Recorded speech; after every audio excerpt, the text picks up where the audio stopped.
My name is Casey Applebaum, and I am the Youth Services Librarian here at the Kingsport Public Library.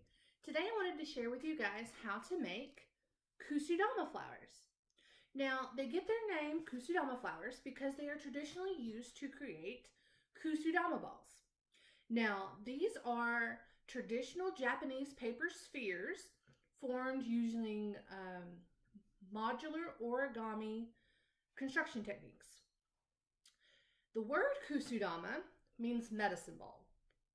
So originally, Kusudama balls served as holders for incense or potpourri to help freshen up a room because we didn't really have spray fragrances back then. So they looked a lot like this. And this is a piece of art that I was able to locate that had one. And you can see our little geisha right here. Now, today, they're traditionally more used as decorations or gifts. I personally used them as a bridesmaid bouquet in my wedding. So they can look something like this with more structured kind of squared off edges. They can look like this. This is very Christmassy and pretty, but the flowers are slightly different. And then they can look like this. And there's many other different kinds, but this is going to be the kind that we focus on today. Now, to make your Kusudama flowers, all you need is paper. You need glue of some sort. Now, the gluing part, to some origami enthusiasts, makes it not traditional origami because the thought process is that traditional origami is only paper and folds. But I think it turns out a very pretty product. So, and I prefer to use hot glue. It is hot, obviously. However, it does dry faster. If you would like to use another type of glue, you are more than welcome to. It will still function. Your drying time will just be a little slower, especially depending on the kind of glue that you use. I wouldn't recommend using like super glue because we are working with paper and it might soak through and then you're going to find yourself with super glue fingers. The other thing that you're going to need is scissors. Now, we only need the scissors because if your paper is not already square, you're going to need to cut it into a perfect square. Now, I have multiple different kinds of paper here with me today, just to share with you guys a little bit. Now, there is traditional origami paper like this or this. Origami paper tends to be very thin and therefore can have much more precise folds put into it and more folds put into it. Today, though, I'm going to be showing you guys using some recycled book pages.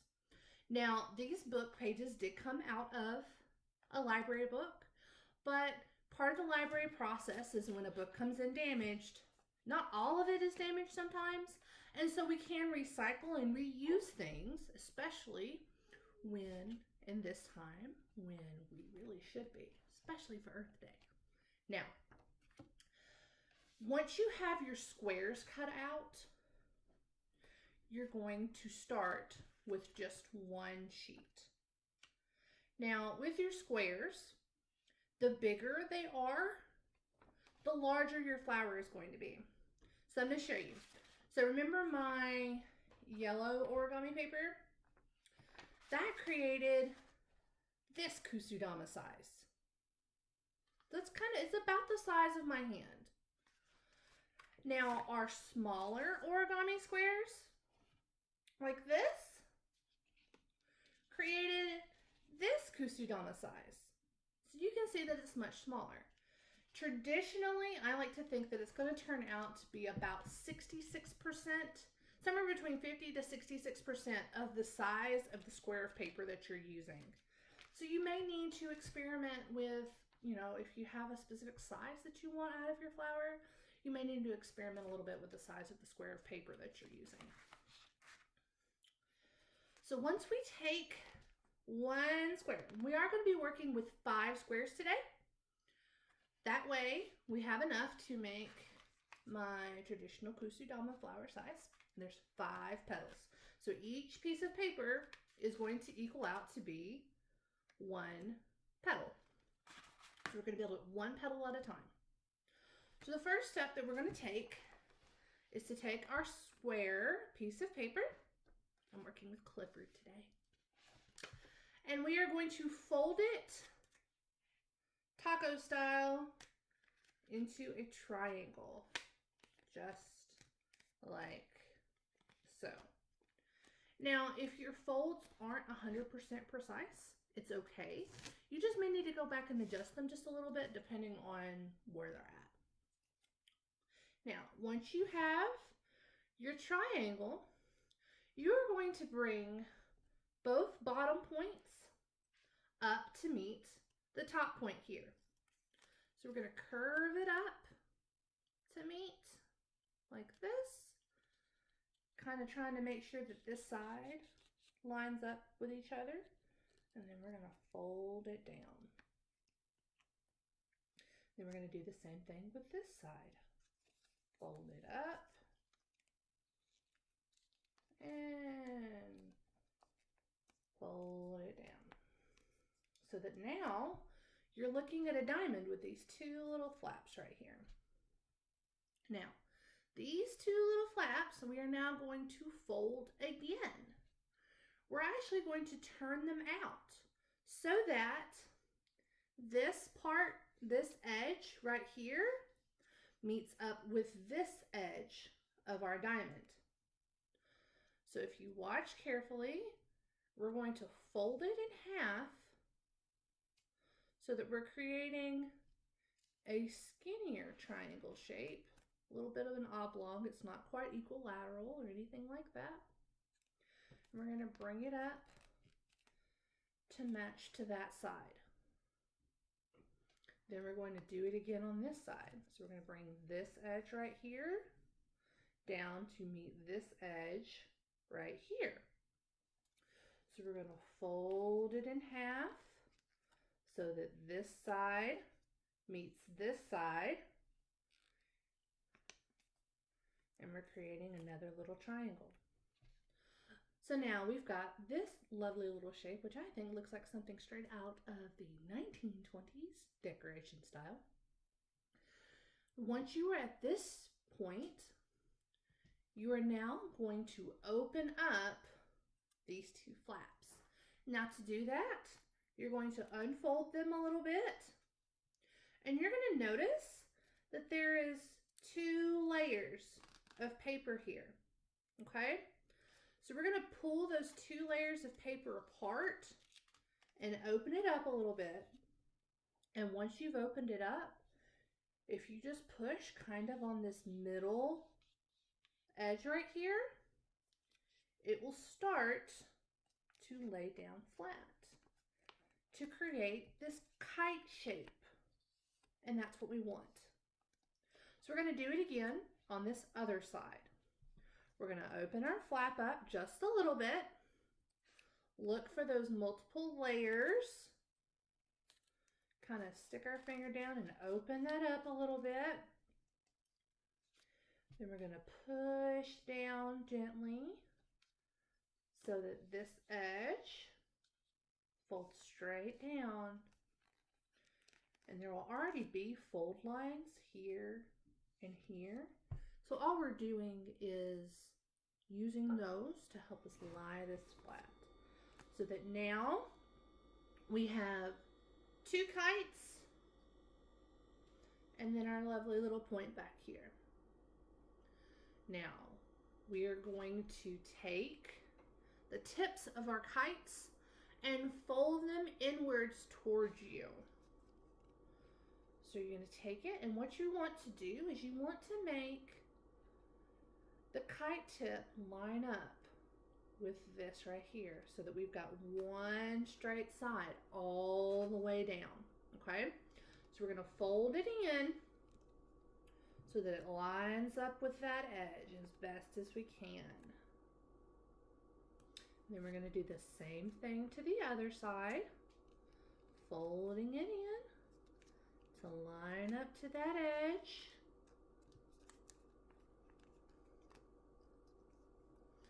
So that now we've got a flat side here and a flat side here.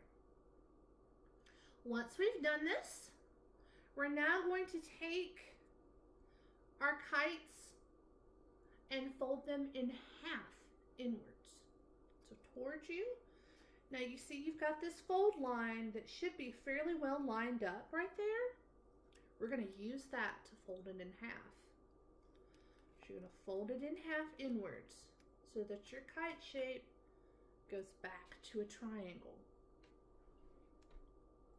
We're going to do the same thing on the other side.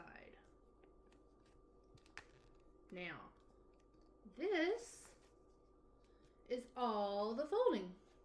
You now have back to a diamond shape with these two little wings kind of hanging out there. So now we're going to get our glue. Now, when you glue this, what you're going to do is you're going to curve this back piece and bring this face and this face together to meet each other. So it's going to curl in like that. And I'll show you again. So we're going to go from here. We're going to curve it in so that this face and this face meet each other, just like that. And then we have created our first petal. So we're going to glue it together like this. So you're going to run a bead of glue, pick a side, doesn't matter, down the outer edge right here, and then you're going to pull them together to meet, and then let your glue dry. So let me show you. Have my hot glue gun ready. I'm going to get all my waste off of it first. Now, I'm going to run my bead of glue down the side of it, and then I'm going to bring them to meet together. Now this is definitely something that anybody who can do traditional paper folding kind of thing, there's not really much of an age limit on it. Your lower end of the age limit might be more influenced by ability to use whatever glue that you're using and the fine motor skills. So if you want to do it with your kids, or kids you want to do it yourself, you're more than welcome to. You just might need to be a little careful with your glue method or get some help from an adult. That's why I'm here. Now, I have glued my petal together. Now, if you're using a slower drying glue, such as traditional Elmer's or a glue stick or anything like that, you may want to take a paper clip and hold those two sides together and just run a paper clip down that middle petal stem right there, just to kind of hold that together, and that way you're not sitting here holding it the whole time. So that is one petal down, and we've got 4 left to go. So I'm going to walk through another one with you. We take our square piece of paper, fold it into a triangle.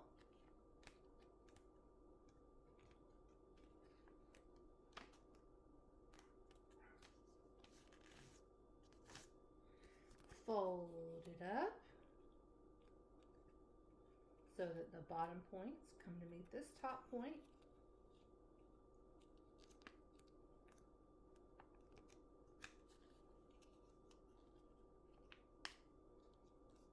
To create our diamond. Then we're going to bring these inside edges out to meet their outside edges. So this one's coming to meet this one. Fold it in half down. We're going to do the same for the other side.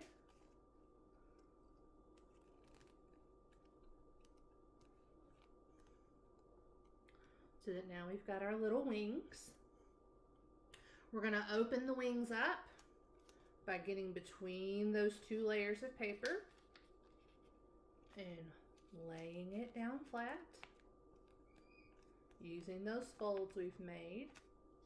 We're going to do the same thing on the other side, opening it up and laying it down. Then we're going to bring our points down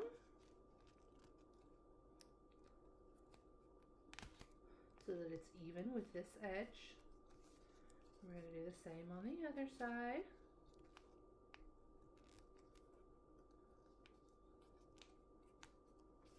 Now, we're going to take these two triangles and fold them in half inwards along that pre-existing fold line, like so. And ta-da! We have our diamond shape to create our petal. So we're going to run our glue around the outside edge of one of those pieces. And then we're going to bring the face of these two pieces to meet each other. We're going to fold it in and hold while it dries. And again, if you're using a slower glue, use a paper clip to help you keep those pieces together, and that way you're not stuck holding it the whole time. So that now we have our pretty little petal shape. All right, I'm gonna go and make the rest of our petals, and then I will be right back. So now, once you've made your 5 petals, you do need to have at least 5. We're now going to take them and put them together to create our flower. Now, you're going to pick up one of your petals, and we're going to run a bead of glue down the edge of it at the center line. So not on the center line, but just kind of right there alongside it. And then we're going to pick up another petal so you can see where my glue is. We're going to pick up another petal and just lay it side by side right there. And you can even actually kind of just smush them down a little bit and make these edges line up. It's not perfect, but there we go. So now we have 2 petals together. So we're going to do that again with another pair of petals. Take a petal, run a bead of glue down just on the side of that center line. We're going to bring another petal up to match up with it. And again, you can kind of take them and lie them flat so that your edges match up a little bit, and then just kind of hold them there. These petals will always kind of puff back up. All you have to do is, if they're squished like that, you're just going to kind of put some pressure on this back side, and that kind of helps give them fluff back up. So now we have 1 pair, 2 pair, and a single. So we are going to take the 2 pairs and glue them together. So again, I'm going to pick one side. I'm going to do on this side. And I'm going to run my bead of glue down that edge. And then I'm going to bring the other pair up and just kind of stick it right on there. Again, you can kind of smush them down a little bit to get that flat edge if you'd like.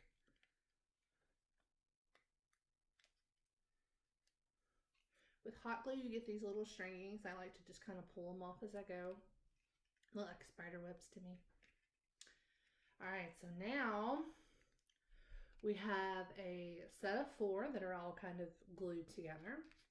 And then we just have the 1. So we're going to, on our 4, run a bead of glue down that side, and we're going to attach our single onto there. So that now, see my bead of glue, we're just gonna line it up just like that. Give it a minute to, well, a few seconds really to dry since we're working with hot glue. It does work pretty quick. And so now that we've got all 5 of our petals here, we're going to complete the circle. So we're going to pick a side, run our glue down one side of it, like so. And then we're going to take it and we're going to curl everything around to make those 2 open sides meet. And kind of squish them together a little bit so that they dry. And again, this is an excellent opportunity that if you're using one of those slower drying glues, use some pens to hold them together until it gets nice and dry. Fluff it out a little bit. And there is our Kusudama flower. Now, if you would like to make one of the Kusudama flower balls, all you have to do is make about 12 of these. It does depend a little bit on the size of your flower as to how many you'll actually need, but you are going to need probably about 12. And you're just going to use these points to connect them together. Again, with glue, you're going to glue point to point, etc. And you can usually make a pretty nice flower ball.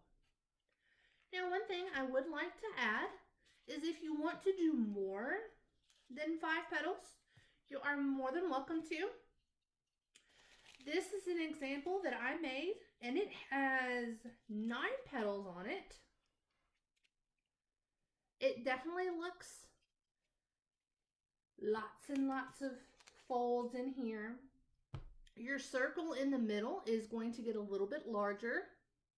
One thing that you can do with these circles in the middle, these open holes, is you can take little fancies or little pearls or anything like that and glue them in there, and that just kind of gives it a little bit extra spark. So in one of our examples from earlier, we had a really good image of how they did it, which was this one. You see how they just kind of took a little pearl and stuck it down there in that center point? And it just kind of makes it a little fancier. I don't know. Attached below is going to be a copy of the written directions if you would like to follow along with these as you go through it with me. Or if you want to share, you are more than welcome to. If you have any questions or comments, please hit us up down below and we will do our best to respond back to you. Thank you so much. I hope you have a wonderful day, and tune in next time because I'm going to be making us some paper roses. Bye.